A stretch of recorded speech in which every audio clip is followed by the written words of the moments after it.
Assalomu alaykum hurmatli aziz yurtdoshlar. Mana sanoqli kunlardan so'ng yangi 2026 yil mana eshik qoqdi.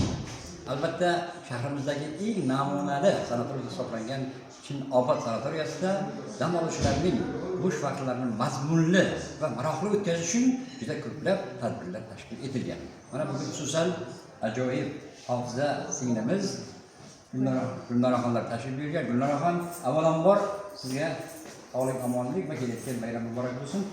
Mana shu bayram arafasida butun ishtirokimiz san'at sevarlarga qanday tilaklar bor? Marhamat. Rahmat, avvalambor assalomu alaykum.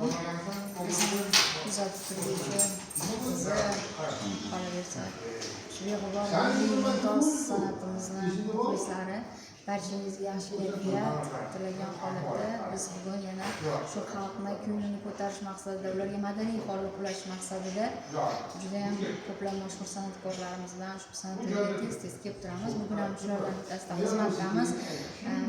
O'zimizni chiroyli qo'shiqlarimiz bilan kayfiyat ko'taruvchi, chiroyli yuraklarga bir ilhom bag'ishlovchi go'zal qo'shiqlarimiz bilan ularga beminnat xizmatda shodmiz, xursand bo'lamiz. Gulnoraxon siz bilan suhbatda meni mana shu dasturga, yangi dasturga turizm bor. Yangi ishlar qilgan. To'g'rimi? Mana shu surpriz ijro etiladi. Qo'shiqlar barchasi bizni xalqimiz uchun chiroyli qo'shiqlarimiz barcha san'atsevar milliy mumtoz madaniyatimizga muhabbati bor insonlar uchun biz qo'shlarimiz albatta bilan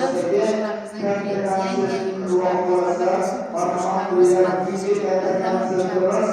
Yangi qo'shiqlarimiz Demak, bu davlatlar hammasi amalchilar uchun. Katta rahmat sanoqli. Yani bir kere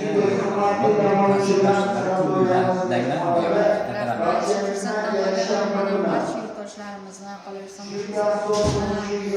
mana shu yerda dam oluvchi konsertga hozirlanib turgan bizni ko'ramiz. Intiqlik bilan kutayotgan muxlislarimizga qolaversa sizga ham bayram xayrli, barakatli bo'lsin. Barcha muxlislarga sog'lik, salomatlik, bizlardan tabassum, hech qachon